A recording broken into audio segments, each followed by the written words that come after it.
History remembers kings and queens for their power, their wealth, and their wars. But hidden in the shadows, there are names. Remember for something, for more terrifying. Tonight, we step into the dark corridors of a castle in Hungary, where whisper speaks of a noble woman whose thirst for beauty was said to be quenched only by blood. Was she a monster or a victim of myth? This is the story of Elizabeth Báthory, the Blood Countess.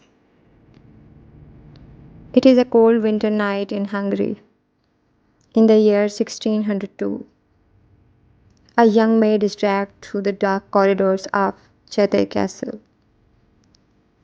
Her screams echo the stone halls, but no one dares to help her. Behind the heavy wooden doors waits a woman of great power. Her beauty was legendary, her wealth was unmatched, but her cruelty would make her one of the darkest names in the history. Her name was Elizabeth Báthory, and legend says she bathed in the blood of virgins to stay young. Elizabeth Báthory was born in 1560 into one of Hungary's richest families. She was well educated, spoke many languages, and was married at only 15. Her husband, Count Ferenc was a Fiat soldier, but Elizabeth herself was already known for her temper. As a child, she had seen brutal punishments carried out on peasants. Some say she enjoyed watching violence and learned from it. When her husband went to war, Elizabeth ruled the castle, and that is when the darkest desires began.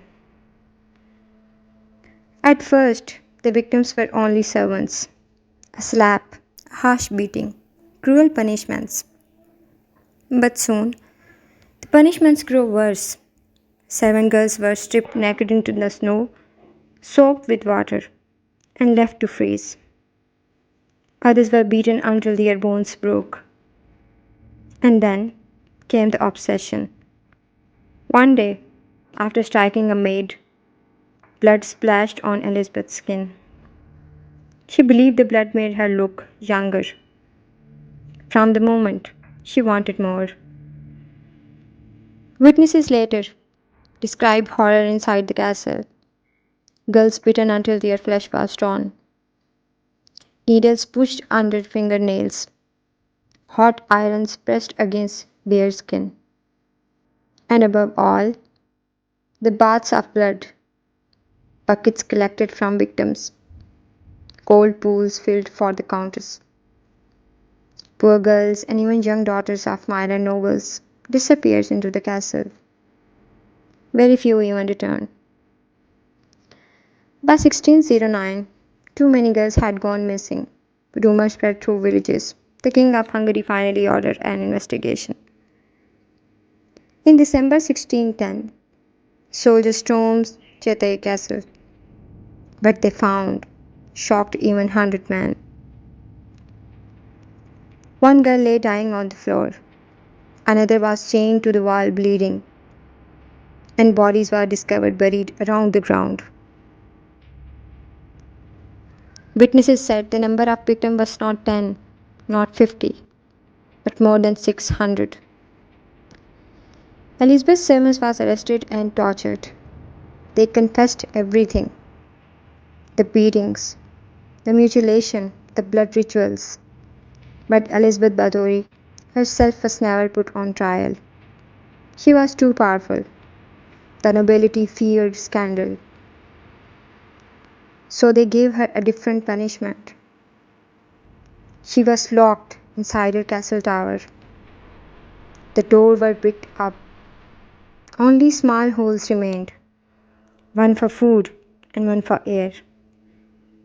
The order was given by Count Georgi, the king's investigator. For 4 years, Elizabeth lived in the darkness and silence until August 1614, when guards found her body. The Blood Countess was dead. Was she really guilty of 600 murders? Or was she the victim of a political plot? Historians still argue. But what truth remains? Hundreds of young women entered Csejte Castle and never came out again. Today, people still whisper that one moonless night, the cries of girls echo from the ruins of her castle. The eternal screams of Elizabeth Báthory, the Blood Countess.